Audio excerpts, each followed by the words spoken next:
Berbicaralah Tuhan. Kami siap mendengarkan kebenaran firman. Bimbing kami, bentuk kami. Yesus jawab.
Tuhan Yesus, biarlah Tuhan Yesus menjamah setiap kami. Supaya kami yang datang Tuhan, kami pulang Tuhan, kami tidak sia-sia. Tapi ada sesuatu yang kami terima melalui berkat firman-Mu Tuhan, puji-pujian, penyembahan, pelayanan kami hari ini Tuhan. Biarlah semuanya Tuhan Yesus boleh mendatangkan Tuhan kekuatan buat kami. Terima kasih Bapa, Hamba menyerahkan jemaat-Mu yang hadir pada malam hari ini dalam tangan-Mu. Buka dan tutup bungkus dengan kuasa darah-Mu Tuhan. Supaya setiap firman yang didengarnya boleh tertanam dalam hatinya. Dan firman itu boleh tumbuh dalam kehidupan kami Tuhan. Terima kasih Bapak, seperti seorang perempuan, kami mau duduk diam di bawah kaki mendengarkan firman Tuhan. Berbicara melalui mulut hamba-Mu Tuhan, sehingga apa yang ditaburkan, apa yang disampaikan, semuanya datang daripada-Mu Tuhan. Terima kasih Tuhan, di dalam nama Yesus Kristus kami bersyukur. Haleluya, yang percaya katakan amin. Silakan duduk. Puji Tuhan, shalom. Shalom. Bapak-bapak yang ada di tempat ini, sungguh satu sukacita buat saya kalau saya boleh melayani kembali ke tempat ini. Beberapa saat yang lalu, saya sempat berpikir saya sudah menyiapkan firman Tuhan yang hari ini saya coba akan bawakan bagaimana kehidupan orang beriman. Saya sudah siapkan, saya sudah catat beberapa ayatnya dan tema-temanya. Tetapi Tuhan menggerakkan saya untuk saya menyampaikan satu kebenaran firman Tuhan yang mungkin agak lebih dalam dari kita. Saya percaya bapak-bapak tempat ini tidak terlalu usia lanjut juga, tapi mungkin bisa mengerti dan memahaminya. Karena ini penting.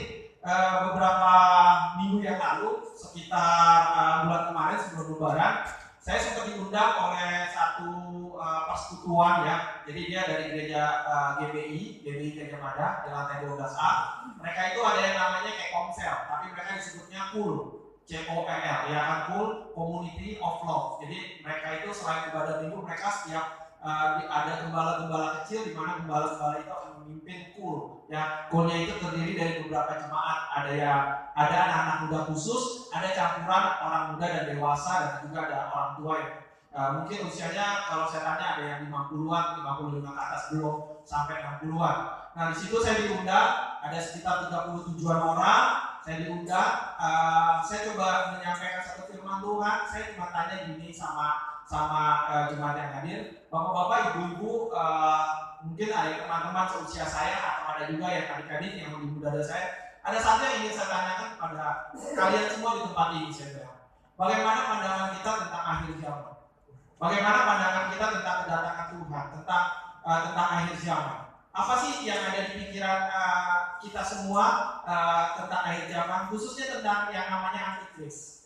Nah, gereja Kristen Pentekoste Yerusalem, gereja kita dalam tahun ini punya satu tema, yaitu Be Watchful, ya, di mana kita berjaga-jaga. Di dalam tema itu terdapat subbagian tema-tema lagi, ya, waspada terhadap ekonomi, waspada terhadap krisis kasih, krisis ekonomi, dan juga hari ini kita waspada terhadap yang namanya tanda 666. Nah, tadinya saya tidak begitu tertarik ya bapak-bapak di tempat ini. Saya tidak tertarik untuk yang namanya tentang kitab Wahyu. Jujur aja, karena waktu saya dulu sekolah di teologi ya, itu juga dosen saya sempat bilang begini sama mahasiswa bahwa kitab Wahyu adalah satu kitab tafsiran, kitab yang belum terjadi. Ya, apa yang kalian dengar hari ini, apa yang kita dapatkan hari ini, itu merupakan tafsiran seseorang, tafsiran dari para hamba-hamba Tuhan, yang coba dipahami, yang coba ditelaah, yang coba dipecahkan, ya kan, dengan berbagai kalimat. Tetapi yang pasti hamba Tuhan ini atau dosen saya ini bilang katakan belum tentu hal itu seperti itu terjadi, ya kan. Nah, di situ saya tadinya tak begitu menghiraukan, menyadari apa maksud dari dosen ini. Tetapi waktu saya diberikan tugas untuk khotbah di umum, saya mulai mencari, menggali dari berbagai sumber ya. Saya baca-baca, saya dengerin para hamba Tuhan besar seperti Stephen Tong, seperti Erastus Sadono, seperti Insinyur Niko. Saya dengerin semua di YouTube mereka bicara tentang akhir zaman. Apa pandangan mereka tentang akhir zaman? Supaya saya punya bahan, saya punya masukan yang ingin saya sampaikan pada khotbah pada hari Minggu. Tetapi sebelum khotbah itu saya sempat juga tanya sama jemaat yang tadi saya katakan di GBI itu, di KUL, ya kan, saya katakan ada banyak mereka, ada 5 orang, saya minta tolong 5 orang bicara, dan mereka katakan bahwa yang dia tahu adalah antikris itu jahat, antikris itu yang akan jatuhin orang Kristen, antikris itu adalah orang yang akan anti terhadap kekristenan, yang akan membunuh orang Kristen, yang akan menyiksa orang Kristen, yang ada orang juga bilang, nah salah satunya yang sudah muncul itu adalah ISIS. Itu adalah contoh antikris. Ada 5 orang yang saya melihat mereka berargumentasi bahwa antikris itu akan datang nanti. Ya, saya mendengar tanda-tandanya seperti akan ada chip yang ditanam, di dahi, di tangan, dan sebagainya gitu ya kan. Mereka semua bicara tentang keadaan akhir zaman, tentang antikris ini yang saya ingin mereka jawabannya. Sungguh alangkah terkejutnya waktu saya mendengar semua perkataan atau sesuatu yang dijelaskan oleh anak-anak Tuhan atau oleh peserta yang kita lagi persekutuan itu, bahwa mereka bilang nanti akan ada tanda begini, akan ditanam ini, ditanam itu, dan teknologi akan begini. Setelah itu saya coba berdoa sama Tuhan. Saya katakan, Tuhan, apakah memang hal itu terjadi, Tuhan? Saya bukan menyaksikan firman Tuhan, karena firman Tuhan juga bilang gambaran-gambaran seperti ini, orang-orang yang sudah dengan situasi kondisi yang ada, dengan situasi teknologi yang sudah terjadi, kita coba menyelaraskan, menyamakan apa yang sudah dibicarakan Alkitab. Tetapi yang terpenting adalah seperti yang saya pernah sampaikan di ibadah umum yang kedua tentang khotbahnya, dan hari ini mungkin ada hanya beberapa orang yang hadir waktu itu, coachingnya mungkin ada siapa lagi ya, Erwin kali ya, atau mungkin ada Pak Ucok datang waktu saya bicara. Tapi hari ini saya mau coba kasih lagi kepada kita semua, mungkin yang udah dengar ya nggak apa-apa ya, kita lebih memahaminya lagi tentang bagaimana kondisi keadaan antikris ini, tanda yang dibilang angka 66. Kemarin Pak Yonatan dalam firman Tuhan memutarkan satu video yang menjelaskan tentang antikris itu adalah satu rumusan angka 66 itu dari rumusan dari hitungan-hitungan yang dilakukan sehingga akhirnya muncul dari 66. Tapi sebenarnya apa sih yang kita mau tahu hari ini tentang antikris ini atau tanda 66? Oke? Dan tolong dan Enos, lampu yang biru bisa dimatiin ya supaya lebih agak jelas. Saya coba ulangi lagi, saya coba kasih gambarannya lagi supaya kita lebih jelas tentang antikris ini. Silakan ya. Nah, kita melihat di sini ada tanda yang namanya 66. Jadi tema gereja kita untuk bulan ini adalah waspada bahwa tanda 66 sudah ada. Dan itu memang benar. Tanda itu sudah ada saat ini. Nah, kalau kita masuk ya tanda 66 ini itu dituliskan dalam kitab yang seringkali digunakan oleh hamba Tuhan itu dalam kitab Wahyu pasal yang ke-13 ayat 16 sampai 18. Apa bunyinya? Coba kita sama baca. Kalau saya khotbah biasanya saya tuliskan ayatnya supaya waktunya gitu ya, kita nggak buka Alkitab atau apa supaya saya tuliskan, bukan berarti waktu jangan oleh si David saya nggak usah buka Alkitab, bukan, tapi saya cuma ingin supaya waktunya cepat aja, kita nggak usah buka lagi. Dan dia ayat yang Wahyu 13 ayat 16, dan dia menyebabkan sehingga kepada semua orang kecil atau besar. Jadi orangnya mau kecil, mau besar ya, mau tua, mau ini, dikatakan di sini kaya atau miskin, merdeka atau hamba, diberi tanda pada tangannya atau pada dahi. Jadi pada tangannya dan pada dahi. Dahi itu bicara tentang di jidat ya. Kalau kita bilang di jidat ya, di dekat persis dekat otak ya kan. Kenapa? Kemarin kebetulan puji Tuhan tadi Koyama sudah kesaksian, ada saudara kita yang kecelakaan. Saya melihat benar bagaimana dia mau dioperasi kepala karena sudah ada pendarahan 80%, darah sudah masuk ke dalam otak. Jadi dibotakin kepalanya terus digambar. Saya katakan kenapa mesti digambar? Oh iya dong, mesti dipola karena nanti kalau pas dibelek atau pas digergaji ya, pas dipotong, karena kan kita ini bukan perut ya. Kalau perut kan digunting ya, dipakai pisau ya. Tapi kalau kepala itu dia pakai kayak gergaji yang bulat gitu ya, dipotong kepalanya, tempurungnya diangkat, maka darah itu akan disedotin, akan divakum gitu ya. Nah, saya boleh melihat itu ya. Oh, dahi itu ternyata memang di pusat dari kepala kita itu di sini. Dahi, makanya tempurungnya itu dicopot, ya, dicopot dulu baru dikerjakan untuk pembersihan darah yang ada di otaknya itu. Nah, jadi di dahinya itu adalah di otak ya, di pikiran kita, di tangan. Nah, di sini ayat ke-17 katakan, tidak seorang pun dapat membeli atau menjual selain daripada mereka yang memakai tanda itu, yaitu nama binatang itu dan bilangan namanya. Jadi orang-orang nanti akan membeli atau menjual itu harus punya satu tanda yang dikatakan di sini. Tandanya itu adalah tanda binatang dan tanda bilangan namanya. Jadi bilangan nama si binatang itu yaitu antikris. Nah, di sini dikatakan yang penting di sini. Nah, di sini saya garis bawahi bapak-bapak, yang penting di sini ialah hikmat. Barang siapa bijak, baiklah ia menghitung bilangan binatang itu. Karena bilangan itu adalah bilangan seorang manusia dan bilangannya adalah 666. Bapak-bapak di tempat ini ada sesuatu yang dari ayat ini yang saya menangkap yang Tuhan mau katakan yang penting buat kita dalam kita menafsirkan atau kita mengartikan yang namanya antikris. Karena apa? Karena di ayat terakhir ayat yang ke-18 ini dikatakan yang penting di sini adalah hikmat. Yang pertama yang penting kita punya hikmat. Jadi Tuhan katakan kita mau menafsirkan tentang akhir zaman karena kitab Wahyu ini atau bicara tentang akhir zaman ini itu bukan sesuatu yang sudah terjadi, bukan, atau yang sedang terjadi, bukan, tetapi yang akan datang. Kitab yang akan terjadi gitu loh. Di sini dikatakan yang kita yang terjadi. Nah, oleh sebab itu kalau kita memahaminya tidak dengan hikmat di sini dikatakan. Yang kedua dikatakan barang siapa yang bijak.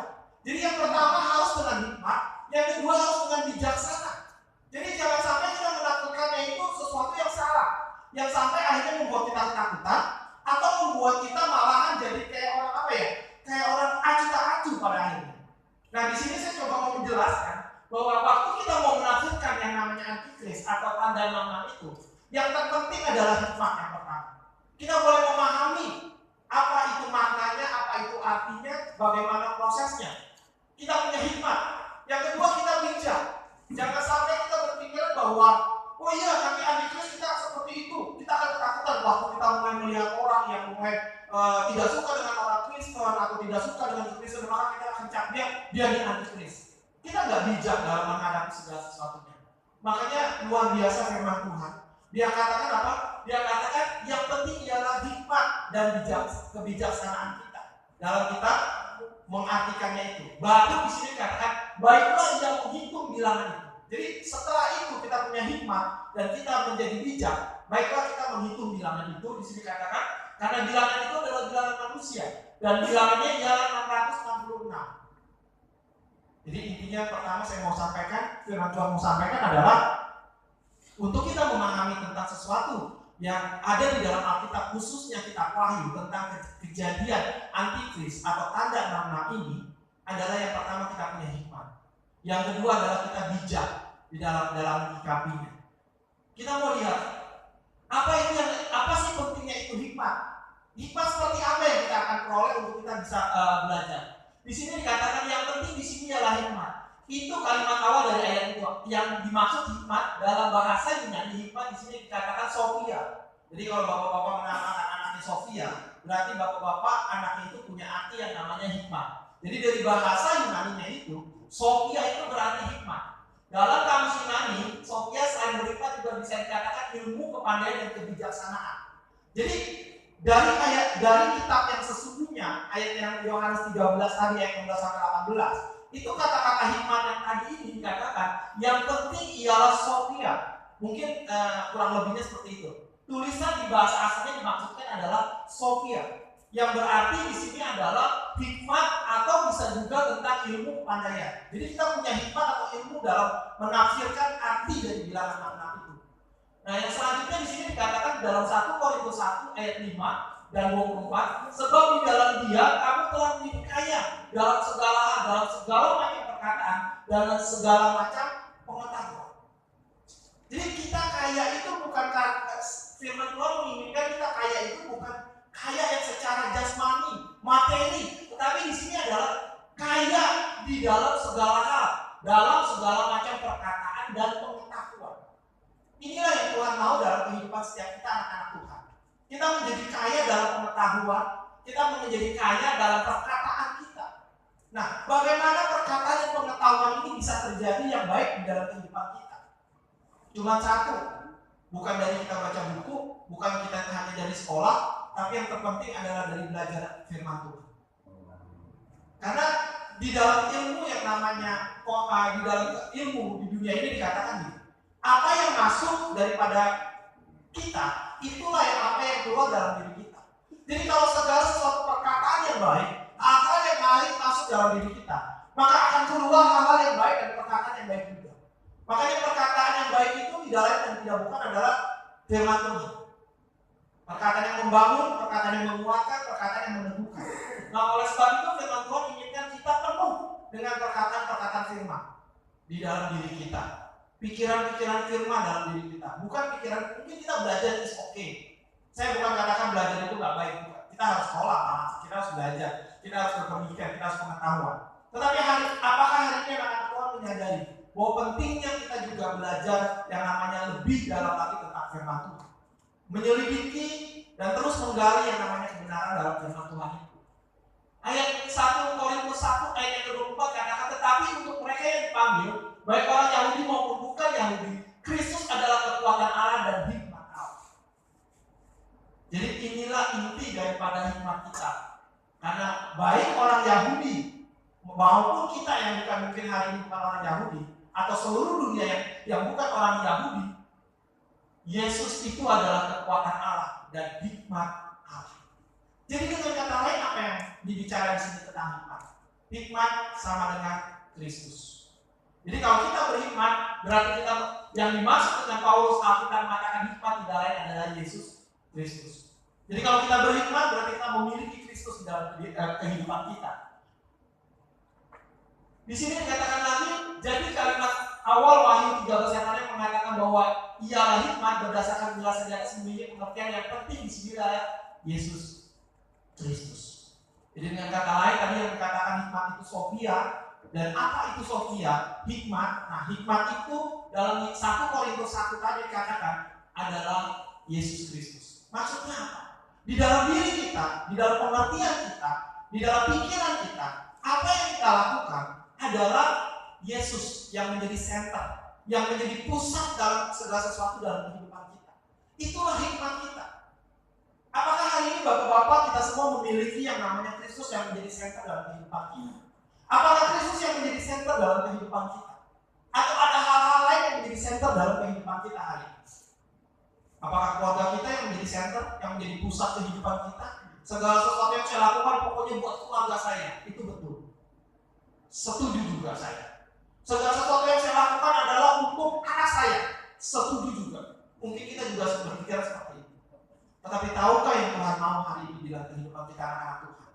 Segala sesuatu yang menjadi pusat dari kehidupan kita adalah Kristus. Waktu kita bekerja karena Kristus. Kita belajar, kita juga belajar karena Kristus.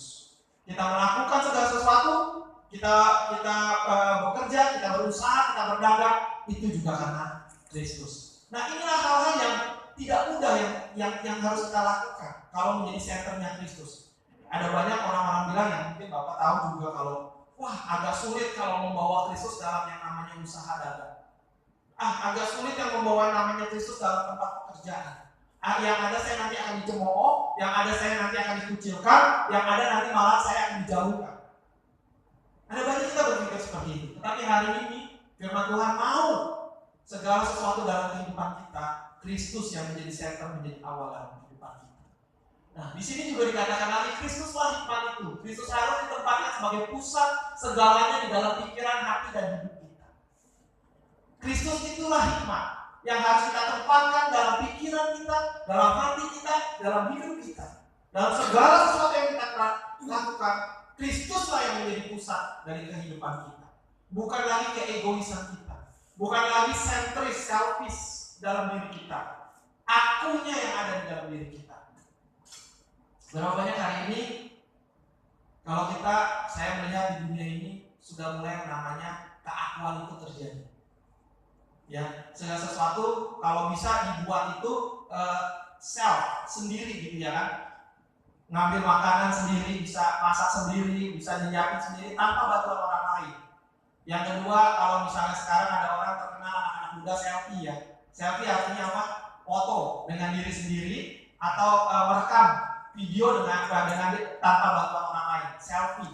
Self artinya sendiri. Segala sesuatu hari ini dunia sedang mengajarkan yang namanya diri kita aja, orang lain gak usah pedulikan. Orang lain bodoh amat. Tetapi beda. Yang Kristus ajarkan, yang Alkitab ajarkan kepada kita, center dari pusat kehidupan kita adalah bukan kita, tapi Kristus. Bicara tentang Kristus, bagaimana menjadi pusat? Bicara tentang pusat adalah Kristus, bagaimana kita juga seperti yang Yesus katakan. Kalau kamu mengasihi aku, kamu akan mengasihi saudara-saudara. Yesus katakan ketika aku telanjang, kamu tidak memberikan aku pakaian. Ketika aku di penjara, kamu tidak membesuk aku. Ketika aku lapar, kamu tidak memberikan makan kepadaku. Muridnya bertanya kepada Tuhan, Tuhan kapan kau telanjang? Tuhan kapan kau lapar? Tuhan kapan kau di penjara? Yesus tidak bicara tentang dirinya sendiri, tetapi Yesus bicara tentang sesama kita, manusia yang ada di sekitar kita. Mungkin hari ini mereka tidak makan, mungkin hari ini mereka telanjang, mungkin hari ini mereka sakit, mungkin hari ini adakah dari kita yang tergerak kita datang untuk membantu? Karena kalau kita jadikan Yesus sebagai center dalam kehidupan kita, itulah yang Kristus mau adalah kita mengasihi saudara-saudara kita. Kita mengasihi sekeliling kita. Dan waktu kita melakukan itu, maka Yesus katakan bahwa kita sudah mengasihi Dia. Karena bagaimana kita bisa mengasihi Tuhan yang tidak terlihat? Kita membenci manusia yang kita lihat, yang ada sekeliling kita, yang bersama-sama dengan kita, yang setiap hari ada bersama kita. Kita katakan, Bapak aku mengasihimu, tapi kita tidak mengasihi saudara kita. Ini yang menjadi perenungan kita pada malam hari. Mari Bapak-bapak, jadikan Kristus sebagai center dari kehidupan kita. Menjadi pikiran pusat dalam kehidupan kita. Yang kita lakukan dalam kehidupan kita senantiasa mau menyenangkan hati Tuhan. Amin. Itulah yang pertama tentang hikmat, yang adalah Kristus.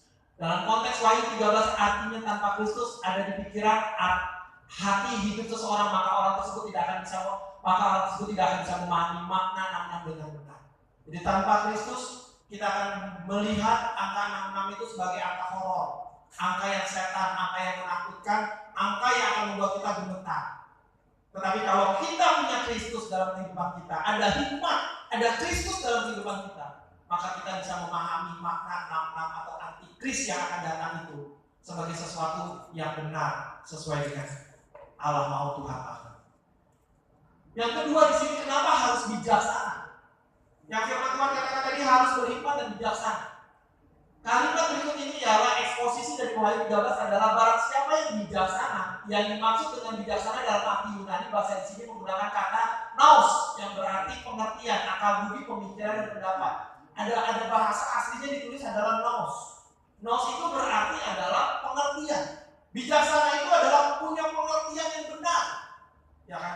Ada banyak dari kita dikatakan kurang bijak. Apa sebenarnya kurang bijak? Kita kurang pengertian yang benar.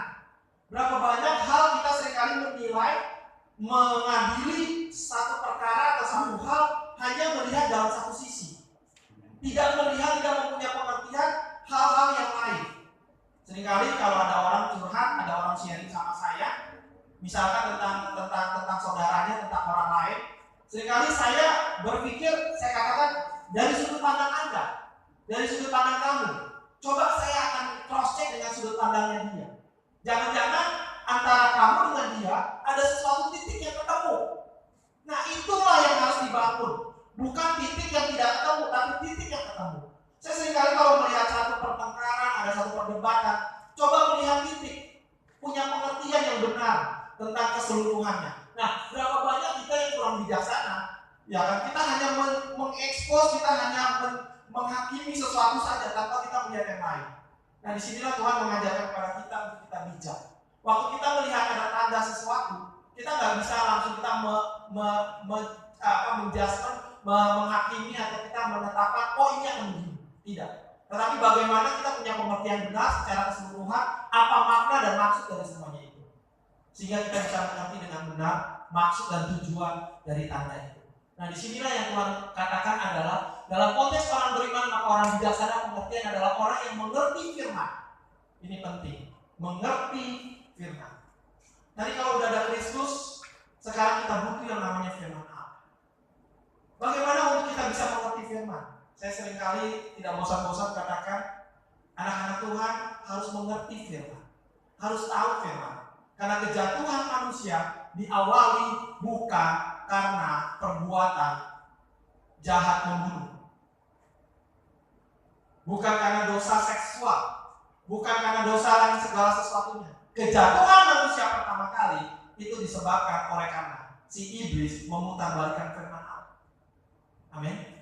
Dia datang kepada Hawa, dia putar balik apa yang Allah katakan kepada Adam dan Hawa, sehingga akhirnya Adam bimbang, Hawa bimbang. Waktu Hawa bimbang, maka dia mulai memberitahukan ke suaminya, dan terjadilah dosa.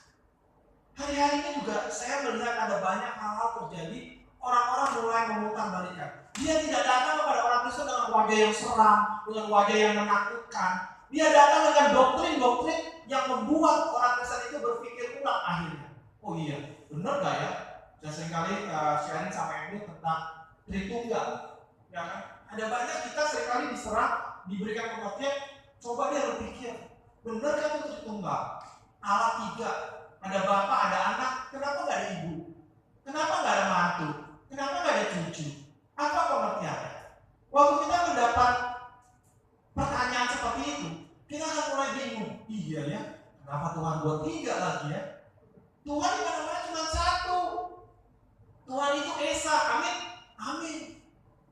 Nah, waktu hal-hal ini datang kepada kita nggak mengerti yang namanya firman atau kitab suci, maka kita akan terombang-ambing. Coba dia dulu lihat, masa Allah itu disebut Bapa? Allah ya Allah, Bapak ya Bapak yang ada di rumah. Masa Allah itu Bapak? Ada Allah anak kan? Wah, kalau gitu ibunya nggak pernah disebut. Ada yang bilang ibunya Maria. Allah bersetubuh, Allah bergaul sama Maria, anaknya Yesus. Tambah kacau lagi. Sehingga akhirnya kita diombang-ambingkan.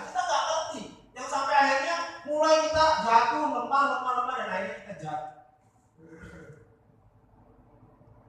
Bapak-bapak di tempat ini, hari-hari ini mungkin kita sering dengar berita, kita sering dengar baca koran, atau kita sering baca koran, ya kita sering dengar kata orang, kita sering dengar kata saudara sini, apalagi yang namanya sistem informasi atau informasi global sudah terbuka.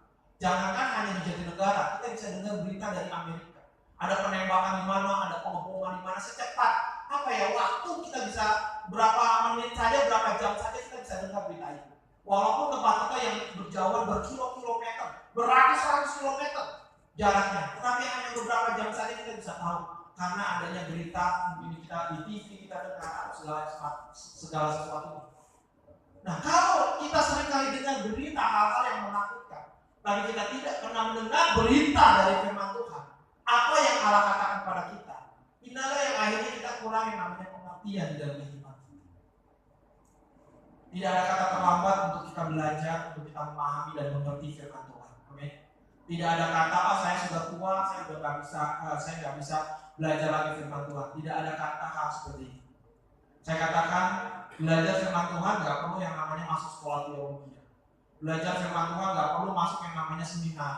Belajar firman Tuhan adalah bagaimana membuka hati kita, baca firman Tuhan, biarkan Roh Kudus yang bekerja dalam diri kita. Amin. Saya katakan kemarin saya ketemu sama orang tua, dia bilang, David, Om udah nggak bisa baca, mata Om sudah tidak bisa melihat Alkitab. Om kalau misalnya dikasih tablet atau dikasih handphone yang lebih besar, tetap Om kabur, mata Om nggak bisa lihat. Oh gini dia Om, saya kebetulan dulu waktu saya dagang, saya ada beberapa MP3 itu radio pemutar untuk lagu-lagu yang bisa didengerin, itu kecil bentuknya. Kebetulan saya ada di rumah satu Om, saya katakan. Dan itu sudah lama saya nggak pakai karena sudah ada handphone, saya seringkali dengerinnya sekarang pakai handphone. Om masih mau dengar baca Alkitab Pak? Mau katanya. Om berarti kalau Om nggak bisa baca, sekarang Om denger aja deh. Jadi saya downloadin Alkitab elektronik yang bisa ada suara. Saya downloadin perjanjian baru, perjanjian lama, saya downloadin, saya masukin ke dalam alat itu. Saya kasih Om itu sekarang bisa dengerin. Setiap hari saya coba SMS-in, Om udah dengar firman Tuhan belum? Udah, tadi Om udah dengar di kitab Matius pasal sekian sampai sekian, puji Tuhan. Besok lagi ya Om, iya. Mungkin Om ini nggak ngerti apa-apa, dia cuma dengar aja. Tetapi saya bersyukur kalau dia mau dengar yang baik tentang firman Tuhan. Karena teknologi juga Allah ciptakan untuk kita adalah untuk membantu kita sebenarnya. Makanya saya katakan anak-anak Tuhan yang nggak mau belajar firman Tuhan sebenarnya adalah keinginan dari hati kita yang tidak mau melakukan. Saya juga orang yang nggak suka baca, Bapak. Saya orangnya juga nggak suka baca. Istri saya kalau saya baca buku, dia selalu bilang, udah David, lu nggak usah beli buku. Yang ada lu udah beli, taruh di rumah, lu baca selembar, 2 lembar, 3 lembar, lu baca belakangnya rangkumannya lu taruh. Udah. Dia bilang, percuma. Dia bilang, lu jangan beli buku. Memang benar. Jujur saya orang yang nggak suka baca buku. Tetapi saya bersyukur Tuhan buat hari ini teknologi yang sedemikian rupa. Kalau kita dengar, kita nonton, senang dong ya. Luar biasa yang namanya YouTube. Walaupun di dalam YouTube itu ada banyak juga hal-hal yang tidak benar. Tetapi bagaimana kita memandang sebagai sesuatu yang bisa memberkati kita. Wow, Bapak-bapak, ada orang kemarin ikut seminar Erastus Sagono, Ciongkos, yang lokasi sini ada beberapa orang, Kayuyun, mereka di grup kita berbagi, mereka dapat apa dari Erastus Sagono gitu ya kan. Dan ternyata gak lama kemudian, seminggu kemudian, dia sudah ada di YouTube. Saya tinggal mereka ikut seminar itu dalam waktu kurang lebih katanya dari jam 9 sampai jam 4 sore. Berapa jam? 6 jam ya? 7 jam ya kan? 7 jam. Dan ternyata sudah di-upload di YouTube. Saya tinggal start, saya tinggal dengar. Apa yang dia bicarakan, saya ngerti karena saya sudah dengar. Begitu mudahnya sekarang teknologi untuk kita belajar. Nah makanya kalau kita hari ini tidak mau belajar juga, nggak ngerti, ya kan? Kalau mungkin hari ini kita belajar nggak suka baca, nggak apa-apa. Ada yang namanya teknologi sekarang YouTube. Kalau bapak-bapak mau juga, kita juga rekaman khotbah kita di tempat ini. Kalau bapak-bapak ada yang nggak sempat datang, pengen denger aja, bisa minta sama Enos, sama Mas Dato, bisa dikopiin, siapin aja, mungkin ke handphone atau ke flash disk atau apa. Atau bapak-bapak ingin juga ada yang namanya nggak bisa baca, pengen denger Alkitab, saya bisa bantu. Nanti coba saya downloadin ayat Alkitab dalam audio yang bisa didengar. Kalaupun itu memang kita sudah nggak bisa baca, tapi kalau kita masih bisa baca, lebih baik kita baca. Karena ini membantu kita untuk kita bertumbuh. Jadi sekali lagi, bagaimana kita bisa membuka pikiran kita dengan kitab suci. Karena tidak ada cara lain, tidak ada metode lain untuk kita bisa mengenal Allah selain kita belajar Alkitab dan baca Alkitab. Nanti Roh Kudus lah yang akan menjelaskannya kepada kita. Selanjutnya di sini dikatakan berdasarkan ayat di atas maka kita menyimpulkan bahwa yang maksud orang bijaksana adalah orang yang mengerti dan memahami firman Tuhan. Mengerti dan memahami firman Tuhan. Nah ini ada waktu saya katakan ini kepada kelompok persekutuan itu, bagaimana kalau gitu kita memahami dan mengerti firman Tuhan, berarti kita udah apa ya? Udah ngerti banget loh. Kita udah nggak perlu firman lagi loh. Karena kita udah mengerti dan memahami.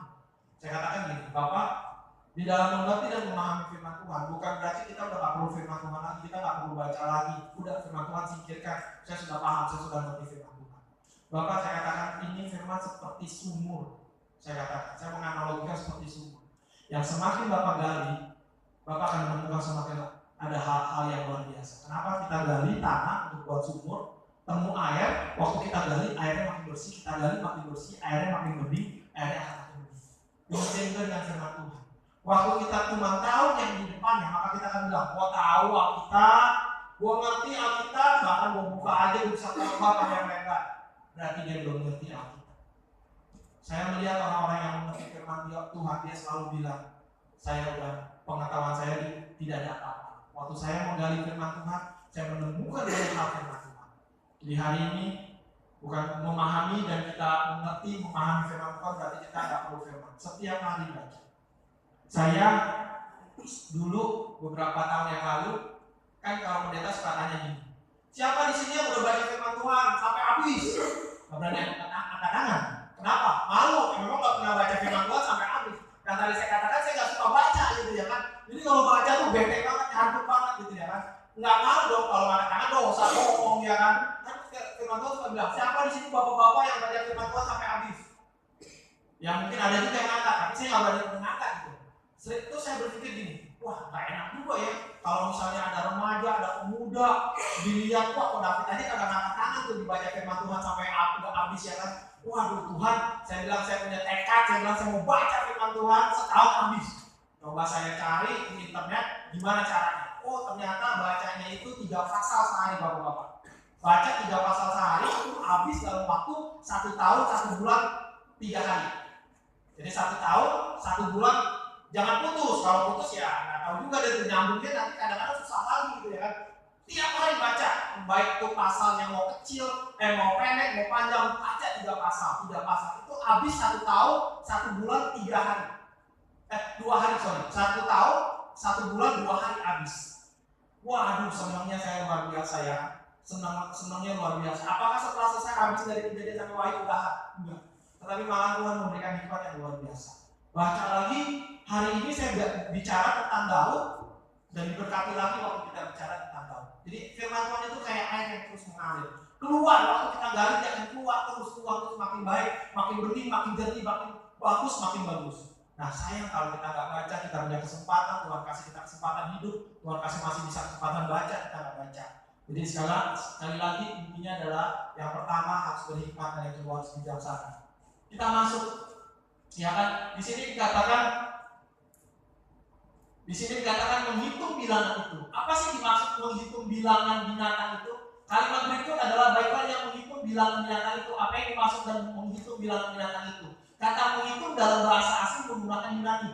Nah, ini sedikit lagi tentang Yunani. Karena kalau kita mau mengerti tentang nama ini, kalau kita nggak baca bahasa aslinya, agak susah. Jujur, bahasa Indonesia itu agak berbelit-belit.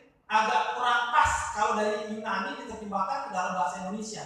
Dia akan lebih baik sebenarnya kalau diterjemahkan dalam bahasa Inggris. Pengertiannya akan lebih mendekati gitu. Kalau diterjemahkan bahasa Indonesia agak larinya juga agak jauh ya. Kalau yang saya pernah belajar bahasa Yunani dan Ibrani, jadi lebih enak itu lebih banyak lebih dapat lebih mendekati kalau ke bahasa Inggris. Tapi nggak apa-apa, kita lihat saja di sini menggunakan kata sepisato. Jadi bacanya sepisato. Dan dari kata dasar adalah sepiso. Jadi sepisato itu punya arti kata dasar dari kata sepiso yang artinya menghitung atau mengerti. Jadi menghitung bilangan binatang itu adalah mengerti. Di Alkitab sepisato ini banyak diartikan dalam kata mempertimbangkan. Jadi berdasarkan etimologi, arti dasarnya, maka kata menghitung di Wahyu 13 ayat 8 bukanlah berarti seperti menghitung rumus matematika atau memecah kata-kata kehitungan, tetapi berusaha mengerti dengan mempertimbangkan apa yang Allah sampaikan dengan binatang itu. Jadi bukannya rumus-rumusan gitu ya kan. Kalau kemarin ada video dari Bapak Gembala, rumus-rumusan. Wah, dibuat ini kali ini kurang ini dibagi ini maka hasilnya jadi 666. Tetapi di sini dikatakan lebih kepada Yohanes mau menyampaikan supaya kita punya pengertian yang bijak dalam kita menghitung bilangan itu. Apa yang dimaksud dengan bilangan itu? Jadi di sini dikatakan mempertimbangkan apa yang Allah mau. Jadi kita jangan cepat dengar kata orang, oh iya antikris itu begini, antikris itu begini. Tetapi kita bijaksana untuk mempertimbangkan. Nah di sini selanjutnya adalah dulu zaman saya kuliah, itu komputer dibilang katanya adalah barangnya antikris. Karena apa? Karena kalau komputer dijumlahkan, huruf komputer itu kan kalau C itu kan dalam bahasa Inggris ya, C itu kan bentuknya kan angka 3. 1 A B C, jadi C itu 3. Ya kan? Dikali 6. Oh, 15 dikali 6. Dan semuanya seterusnya akhirnya sampailah pada angka 66. Sebenarnya kalau dijumlah di sini saja tanpa dikalikan 6, itu jumlahnya ada 111. Tetapi dikalikan 6, maka dia akan menjadi 666. Nah, waktu saya kuliah sempat dosen saya marah-marah. Kita nih ya, kamu anak-anak mahasiswa komputer, dia bilang, kamu tahu nggak ada berita bahwa komputer itu adalah alatnya setan katanya, alatnya antikris, dia bilang gitu ya kan. Berarti kita ini adalah pengikut antikris nih. Kita lagi di sekolah setan nih katanya gitu ya. Dosen saya bilang begitu ya. Dia marah sekali kalau dibilang katanya komputer itu adalah alatnya setan, dia bilang gitu ya. Nah, jadi di sini dengan katanya bukan seperti itu, menjumlah-jumlahkan, mengalih-alihkan. Segala sesuatu yang Tuhan ciptakan, komputer adalah teknologi. Internet juga dibilang dulu adalah setan, alatnya iblis. Karena apa? www itu kalau dihitung W 3 kali kan ya. W itu singkatan World Wide World, ya kan? World dunia, wide itu lebar, web dunia yang lebar, dunia yang luas gitu ya kan. World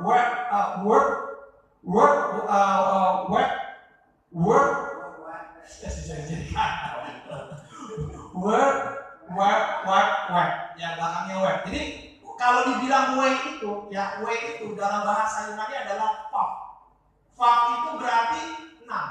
Jadi karena angkanya www-nya 3 kali, maka dibilang angka 666. Angka 66 itu angka siapa? Angka setan. Makanya dulu waktu saya mau ngetik komputer di internet, ngeri juga. Wah, ini jangan-jangan internet ini alatnya iblis nih. Karena saya dengar berita bahwa kalau kita pakai internet, berarti kita pakai alatnya iblis gitu ya. Ngeri juga, takut juga ya.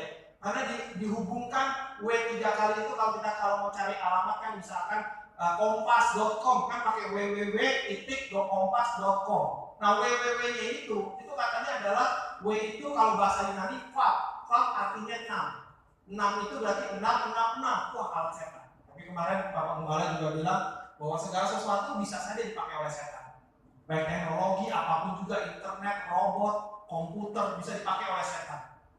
Tetapi yang sesungguhnya kita sebagai anak Tuhan bukan mau memakai itu menjadi alat setan, tetapi menjadi alat kemuliaan bagi Tuhan. Jadi sekali lagi menghitung bilangan itu bukan seperti menghitung matematika seperti ini, tetapi lebih kepada menghitung apa yang Tuhan mau. Nah, di sini kita cepat aja. Sekarang apa arti angka 6? Kan 666. Apa arti angka 6? Angka 6 di sini berbicara menunjukkan kepada angka manusia dan binatang liar. Di mana angka 6 itu karena manusia diciptakan pada hari yang ke-6. Kejadian pasal 1 ayat 24 sampai 31. Dari pemahaman kita menafsirkan bahwa seorang manusia yang akan menguasai dunia di akhir zaman nanti sifat dan karakter seperti binatang buas. Jadi mesti manusia itu bukanlah manusia biasa. Jadi angka 6 itu mau menggambarkan tadi dibilang angka manusia dan binatang. Jadi manusia, angka 6 ini 66 itu adalah angka manusia. Karena di mana Tuhan menciptakan manusia pada hari yang ke-6. Dan dikatakan pada binatang. Jadi kalau kita lihat dalam bahasa aslinya, kata manusia dan binatang itu menandakan yang termasuk dari angka 6. Jadi manusia yang punya karakter binatang, punya seperti binatang buas. Jadi sebenarnya angka 6 adalah simbolis dari usaha maksimal manusia di akhir zaman nanti untuk menyamakan dirinya dengan Allah. Jadi angka ini, tanda ini sebenarnya juga sudah ada di dalam Alkitab. Mari coba kita lihat.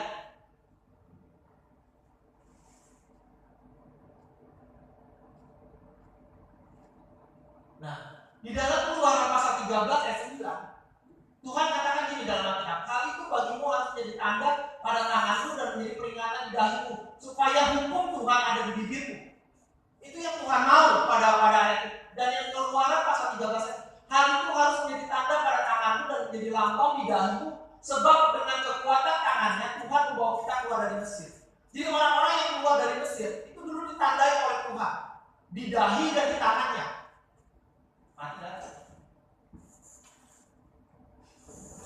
Itu apa, ditandai di dahi dan di tangannya.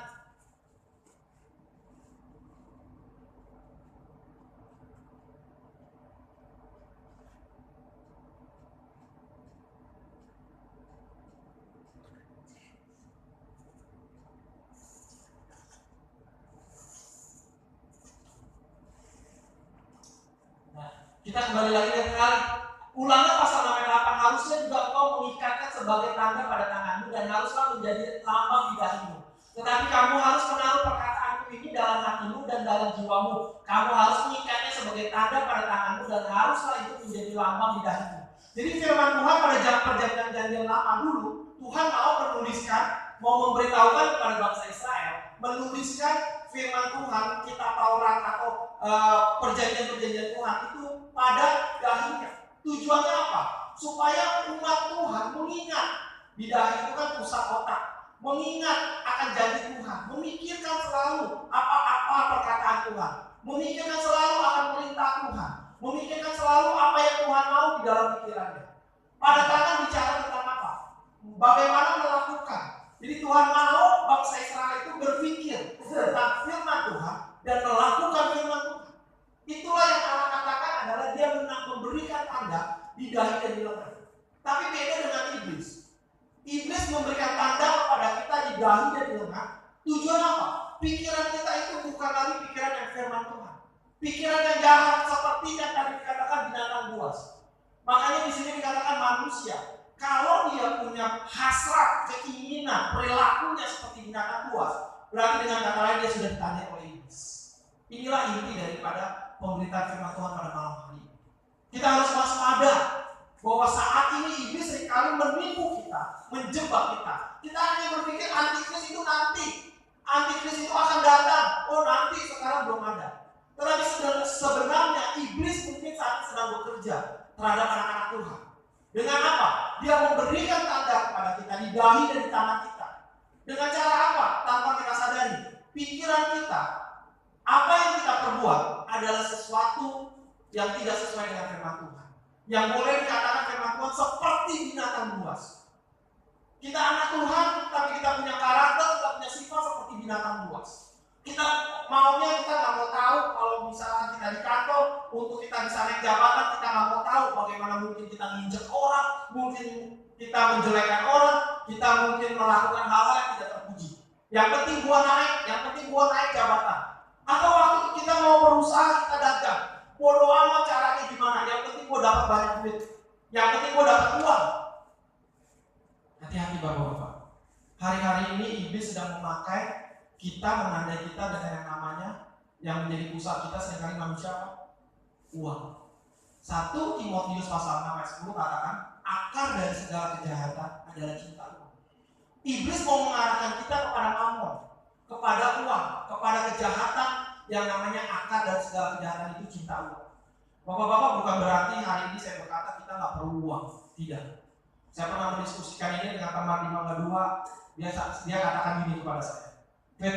Memang benar, uang bukan segalanya. Tetapi dengan uang kita bisa memperoleh segalanya. Saya bilang diplomatis juga ya kata-kata itu ya. Memang uang bukan segalanya katanya. Tetapi dengan uang kita bisa membeli segalanya. Dia bilang gitu. Tetapi saya bilang hati-hati. Jangan uang itu menjadi yang utama dalam kehidupan kita. Karena apa? Karena uang itu firman Tuhan sudah ingatkan beberapa ribu tahun yang lalu itu akar dari setiap kejahatan. Bicara dari akar, itu bicara berarti uang itu bisa menimbulkan hal-hal kejahatan dalam diri kita. kita menjadi pefitnah, kita menjadi pembunuh, kita menjadi pembohong, kita menjadi selain sebagainya, itu karena akarnya bersumber daripada kita cinta uang. Inilah yang firman Tuhan mau ingatkan kepada kita. Mungkin bapak-bapak, mungkin saya tidak akan mengalami masa antikris, nanti yang ditanam chip itu yang kecil itu di dahi, atau ditanam chip itu di dalam tangan kita. Saya bukan katakan itu tidak akan terjadi, bisa saja itu terjadi. Tapi masalahnya, apakah kita mengalami? Pertanyaan itu. Jangan-jangan itu belum terjadi, kita sudah dipanggil pulang, kita sudah meninggal, kita sudah mati, kita nggak mengalami. Dan kita tanpa kita sadari, hidup kita sudah ditandai oleh iblis dengan angka 666 itu, yaitu angka manusia yang punya karakter binatang liar atau binatang buas. Bapak-bapak, hari ini mari kita menyadari tanda itu yang Tuhan berikan kepada kita seperti tanda kepada orang Israel.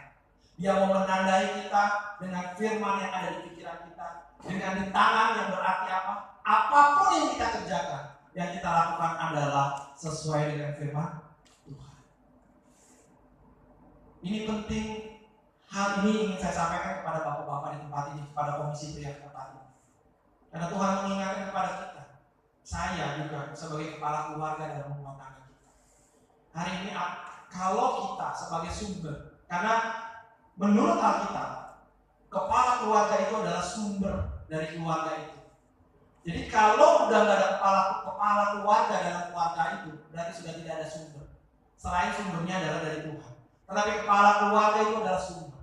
Kalau sumber itu menghasilkan sesuatu yang tidak baik, apa yang terjadi? Maka lingkungan itu pun tidak akan baik. Kalau kita sebagai kepala keluarga menghasilkan yang kita berikan untuk keluarga kita adalah sesuatu yang tidak berkenan di hadapan Allah, maka apa yang terjadi? Keluarga kita juga akan menerima apa yang tidak berkenan di hadapan Allah. Makanya ini penting buat kita, Bapak-bapak. Saya sangat seringkali saya merenung-renungkan firman Tuhan. Yang waktu saya sharing dengan istri saya katakan dulu saya sempat punya cita-cita gitu. Gue pengen menjadi orang kaya, gue pengen menjadi orang sukses. Waktu itu istri saya menegur saya, kalau lu mau seperti itu, lu bertentangan dengan firman Tuhan. Kenapa? Benar, di dalam firman Tuhan saya lupa di ayat mana dikatakan, janganlah kau mengingini, janganlah kau ingin menjadi kaya. Berkat itu datangnya dari Tuhan. Anak-anak Tuhan, kalau kita percaya hidup dalam Tuhan yang sungguh-sungguh, dia katakan apa? Anak cucunya tidak akan minta-minta. Amin. Akan ada berkat yang Tuhan siapkan buat kita. Bahkan ada satu ayat lagi saya juga lupa, saya lupa mempersiapkannya adalah dikatakan waktu kita tidur saja, Tuhan bisa memberkati kita. Dengan kata lain apa? Kita tidak melakukan apa-apa, tapi Tuhan bisa memberkati kita dengan luar biasa. Jadi kalau kita mengejar hari ini yang namanya materi, uang, dengan segala berbagai cara, bahkan seperti yang dikatakan tadi binatang buas, kita udah nggak lihat dalam siapa orang, siapa lawan, pokoknya kita hajar saja. Yang penting kepuasan buat tercapai, berarti kita sudah ditandai. Bapak-bapak di tempat ini, mari kita sadar, mari kita sama-sama, saya juga sedang menyadari diri, menjaga selalu hati. Jangan sampai tangan saya ditandai oleh iblis, pikiran saya ditandai oleh iblis dengan namanya uang. Saya mau uang ini adalah berkat dari Tuhan yang Tuhan pakai fasilitas untuk kita hidup dalam dunia ini. Bukan uang itu yang menjadi segala-galanya. Hari ini saya juga masih bekerja. Hari ini juga saya masih mengumpulkan uang. Tetapi biar firman Tuhan mengingatkan, jangan kita jatuh ke dalam mamon, ke dalam penyembahan, cinta yang akan namanya uang. Supaya apa? Supaya iblis ini, antikris ini tidak menandai kita dengan keserakahan dalam hidup kita. Amin. Nah, kita sebagai kepala keluarga hari ini penting sekali untuk kita menyadari, Bapak-bapak. Mungkin hari ini ada banyak hal yang kita nggak mengerti dalam kehidupan kita. Jujur aja saya juga dulu dalam usaha kadang-kadang yang namanya orang dagang, seringkali mungkin ada hal-hal yang kita diperhadapkan pada satu saat yang mau nggak mau itu harus kita lakukan. Karena kalau enggak, kita berpikir, gua kan dagang, gua kan usaha, ya kalau nggak gua rugi dong. Kan gua orang dagang, gua punya untung. Mungkin ada stok barang yang sudah lama tidak terpakai, tetapi tiba-tiba ada sesuatu yang bisa kita gunakan dan kita gunakan itu. berbarengan dengan yang baru. Misalkan mencampur. Seringkali kita berpikir, ya nggak apa-apa dong, orang bisnis, pintar-pintarnya kita. Ya kan, bagaimana kan dalam sistem ekonomi, bagaimana kita mengeluarkan yang sedikit, kita mendapat yang sebanyak-banyaknya. Hukum ekonomi kan, kita sedang berekonomi. Kita bukan sedang ada di gereja, kita bukan sedang ada di pelayanan. Dulu saya punya konsep pemikiran yang memperbolehkan, nggak apa-apa lah. Disitulah Tuhan menegur saya. Sehingga apa yang saya usahakan, apa yang saya buat, saya merasa uang itu tidak pernah terkumpul dengan baik. Tidak pernah terkumpul. Dapatnya besar, tetapi tidak pernah terkumpul dengan baik. Tidak pernah kayak sesuatu lihat besar gitu ya. Saya melihat istri saya, dia kerja, pendapatannya waktu itu lebih besar dari saya. Saya lebih besar pendapatannya dari istri saya. Tetapi dia bekerja, dia bisa punya tabungan dan dia bisa bilang, punya tabungan sekian. Loh, saya dapatnya tiap bulan kadang-kadang lebih besar dari dia. Tapi di tabungan saya jauh lebih sedikit dari apa yang dia punya. Saya bingung. Sampai saya bilang, Tuhan ini kenapa? Saya mau beri perpuluhan loh. Saya mau beri perpuluhan, saya ke gereja, saya mau beri persembahan. Tapi kenapa Tuhan seperti ini? Kok istri saya yang kelihatannya dapat hasilnya dari orang kerja kan udah pasti ya tiap bulan segitu.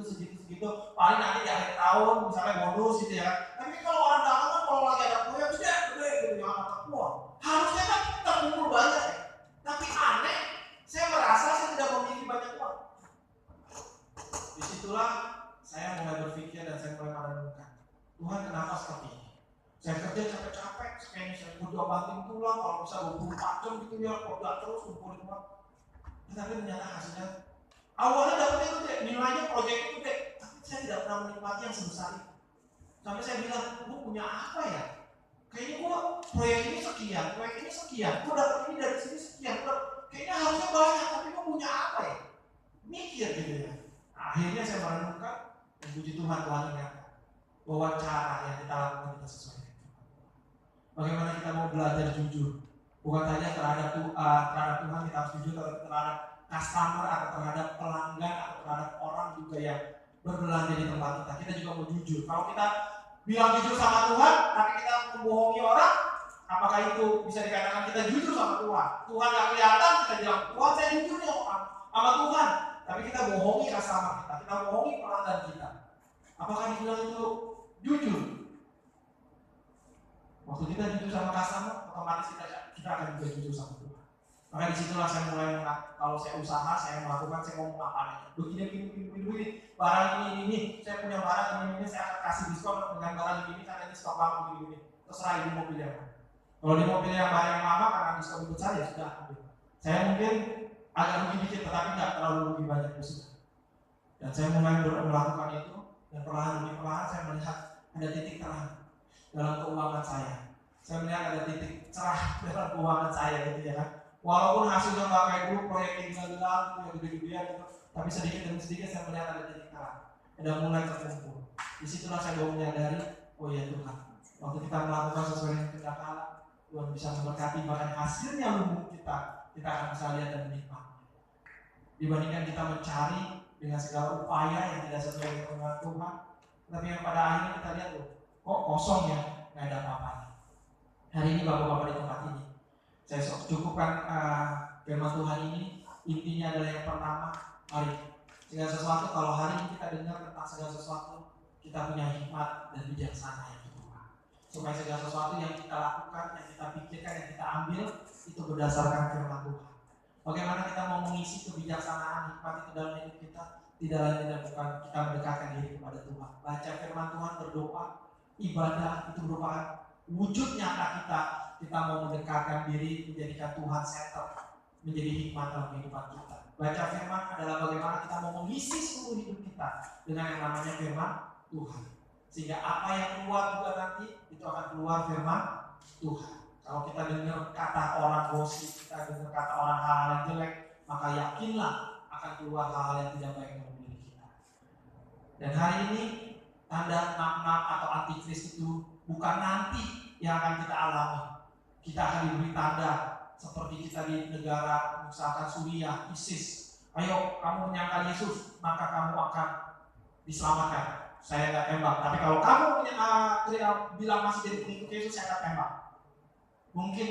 Mungkin saya bukan bilang tidak ya, tapi mungkin kita tidak memahami. Tetapi yang pasti saat ini Tuhan ingatkan, tanda itu sudah ada. Tanda 66 itu sudah ada, yaitu dengan apa?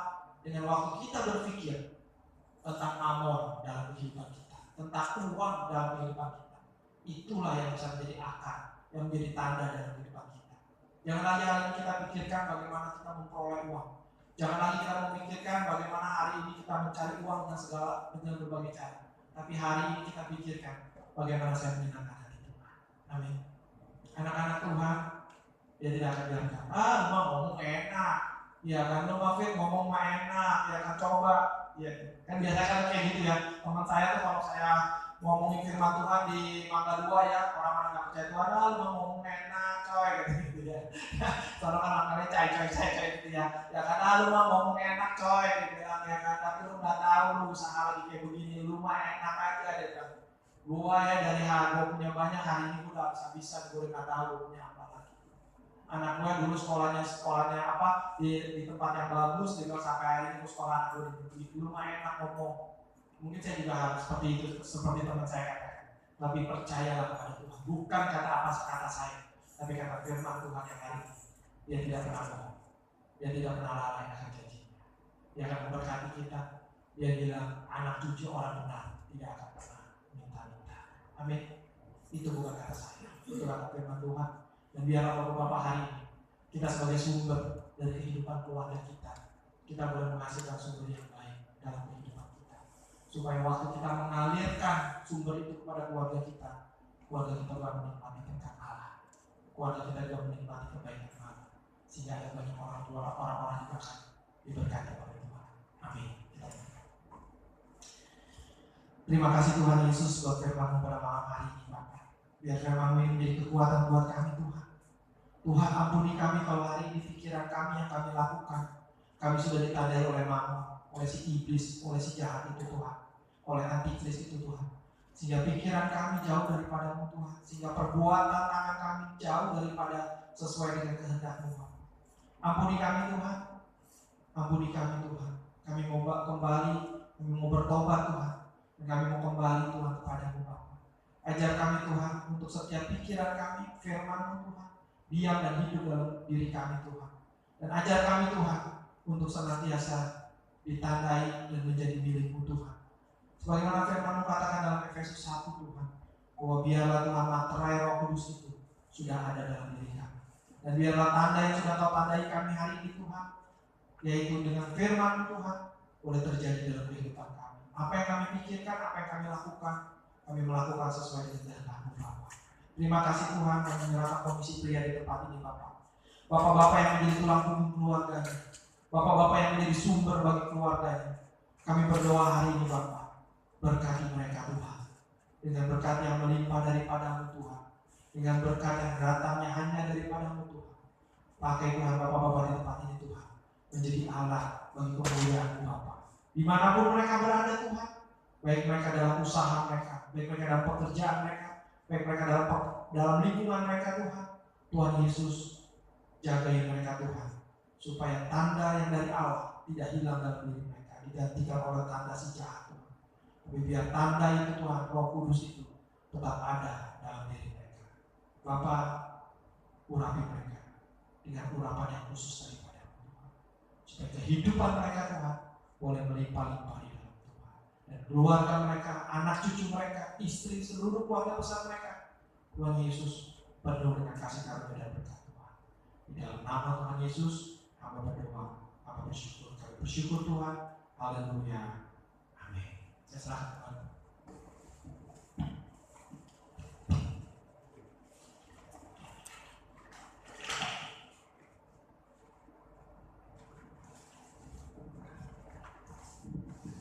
Puji Tuhan, terima kasih untuk hambanya yang sudah menyampaikan firman Tuhan yang mengingatkan kita bahwa 666 itu adalah satu bilangan manusia, tapi di sini yang penting adalah hikmat dan bijaksana dan memusatkan seluruh hidup kita hanya kepada Tuhan. Amin.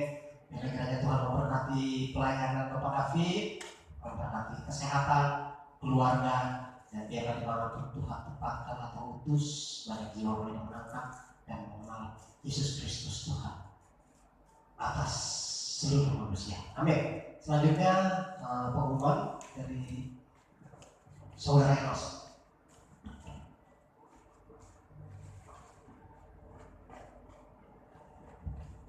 Shalom Bapak-Bapak yang kasih Tuhan. Semuanya kita diberkati firman Tuhan, amin. Saya akan membacakan untuk kuasa jemaat untuk Rabu 3 Agustus 2016. Pemimpin ibadah oleh Bapak Pendeta dan Iskandar, firman Tuhan oleh Bapak Pendeta Tan John Eng, worship leader oleh Bapak Guano, persembahan oleh Bapak Arifi, doa syafaat oleh Bapak Cilia. Dan saat malam hari ini doa syafaat nanti akan dipimpin oleh Bapak Guano. Pengumuman berikutnya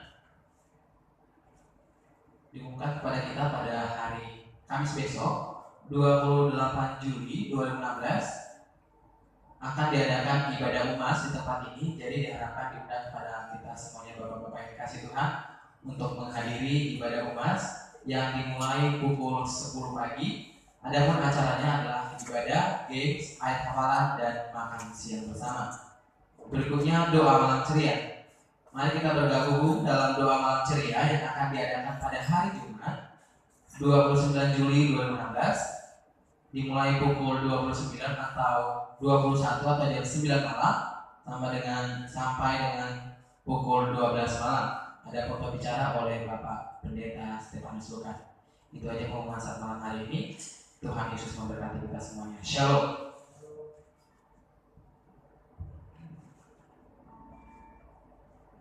Baik, kita akan memberikan yang terbaik buat Tuhan. Saya mohon untuk Bapak Cuaneng diberikan keterangan doa persembahan yang akan bertugas kantor kolektor. Saya juga persilakan. Mari kita berdoa. Sekali lagi kami bersyukur dan terima kasih kepada Tuhan atas segala kasih anugerah-Mu yang Kau berikan kepada setiap kami. Pada malam hari ini kami dapat menyembah Engkau dengan penyembahan pujian kami, dan pada saat ini kami bersyukur karena kami dapat menyembah Engkau dengan kesembahan kami. Kiranya Kau memberkati persembahan ini Tuhan agar dapat dipakai untuk pekerjaan Tuhan di tempat ini. Biarlah nama-Mu semakin dipermuliakan. Karena ini Tuhan kami akan membawa persembahan kami hanya di dalam nama Tuhan Yesus. Amin. Baik, sambil kantor kolektor di jalan kita memulaikan pujian Jalan Hidup Orang Benar.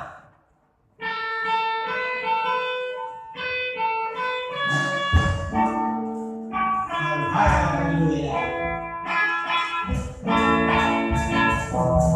Jalan hidup orang benar yang kita firman Tuhan. Jalan hidup orang benar semakin cerah ia terdengar. Apabila ia jatuh, kata dia akan sampai ke kereta. Tangan Tuhan yang menopangnya dan membalikan dia kembali. Jalan hidup orang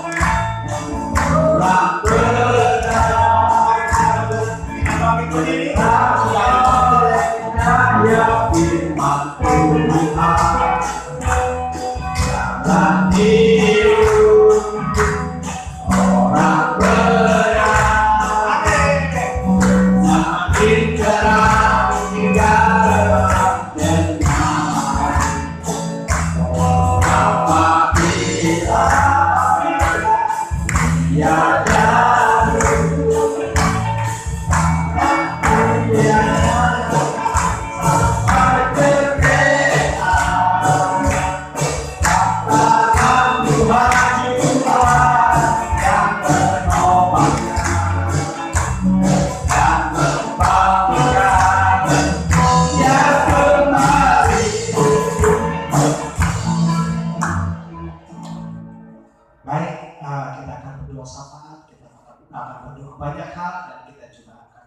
menerima berkat dari Tuhan. Sebelum hafal sama dinaikkan, mari kita naikkan pujian Besar Anugerah-Mu, refresh saja. Besar anugerah-Mu,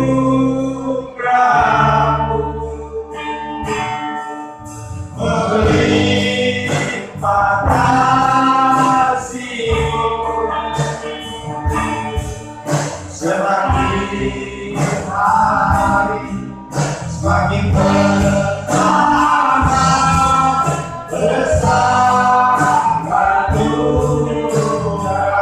besar anugerah, besar anugerah-Mu,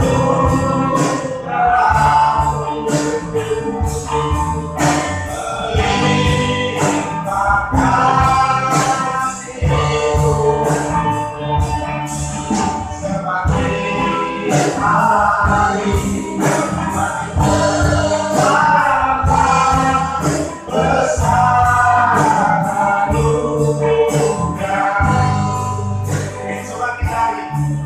semakin hari semakin bertambah. Besar anugerah-Mu, besar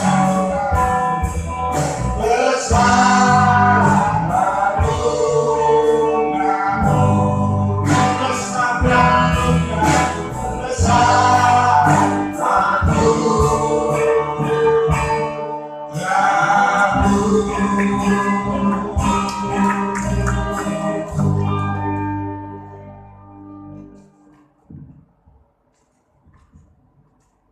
Terpujilah Engkau ya Allah Bapa di surga. Kami mengucap syukur untuk kebaikan-Mu, penyertaan dan pertolongan-Mu Tuhan. Pada malam ini, di mana kami beribadah bersama dalam Komisi Kopria, kami sudah mendengar kebenaran firman-Mu Bapa, yang menguatkan kami semua senantiasa firman itu hidup di dalam hidup kami Bapa. Kau berkati hamba-Mu yang sudah menyampaikan firman-Mu Bapa, biarlah Kau pakai dengan luar biasa. Dimanapun firman itu ditabuh, nama-Mu dipermuliakan. Terima kasih Bapa, Kau berkati Komisi Kopria di tempat ini Bapa, semua jemaat-Mu di tempat ini Tuhan.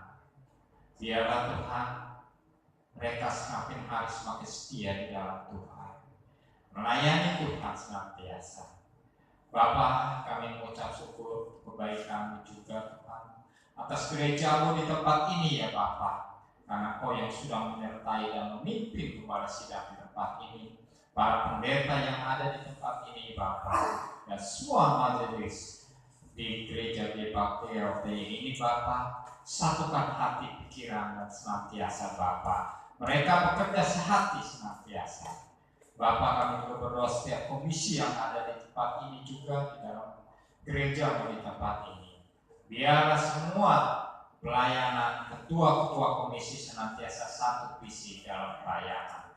Bapa, kami percaya Tuhan Kau memberkati jemaat-Mu yang beribadah di gereja di tempat ini Tuhan, baik yang muda maupun yang lanjut usia. Kami percaya kasih kuasa penyertaan dan pertolongan Tuhan terus berlanjut atas gereja di tempat ini, senantiasa kemuliaan Tuhan nyata. Terima kasih Bapa, Engkau yang mengasihi kami semua yang hadir dalam Komisi Kopria ini Bapa, baik yang memimpin pujian maupun yang memainkan musik Tuhan, baik hamba-Mu yang sudah menyampaikan firman dan semua yang sudah ambil bagian dalam pelayanan pada malam ini Bapa.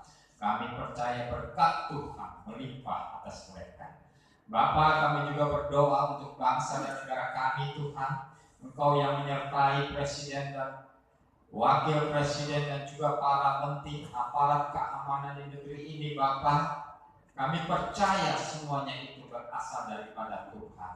Senantiasa mereka di dalam memimpin bangsa kami takut akan Tuhan.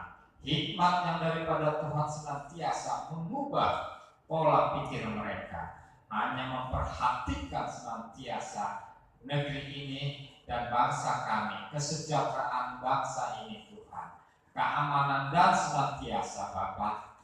Kami percaya semuanya itu berasal daripada-Mu Tuhan.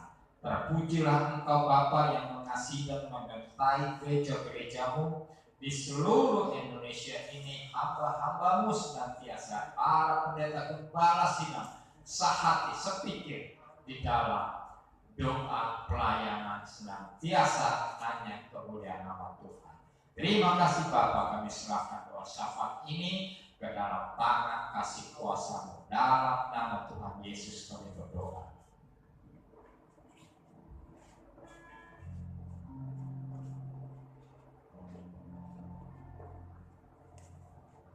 Terima kasih Bapak, ibadah ini sudah selesai. Sebentar kami akan pulang ke rumah kami kembali. Tuhan berkati anakku yang bekerja, yang berdagang, yang mungkin hanya di rumah. Tuhan berkat-Mu mengalir, damai sejahtera mengalir, sukacita-Mu mengalir. Bapak, sebelum kami pulang, kami juga akan menikmati hidangan yang sudah tersedia. Tuhan, kuduskan dan sucikan makanan ini. Kiranya makanan ini boleh menjadi kesehatan bagi kami. Tuhan berkati orang lain juga, sebagaimana Engkau memberkati kami. Tapi Tuhan, Engkau berkati saudara Erwin yang sudah menyiapkannya, dengan orang tua yang sudah menyiapkannya. Tuhan, berkat-Mu mengalir kepada mereka. Terima kasih Bapa, terima kasih Tuhan. Hanya dalam nama Tuhan Yesus kami berdoa dan mengucap syukur. Saudara, angkatlah tanganmu dan terimalah berkat. Saudara yang terkasih, pulanglah dalam kasih Allah Bapa. Anugerah dari Tuhan Yesus Kristus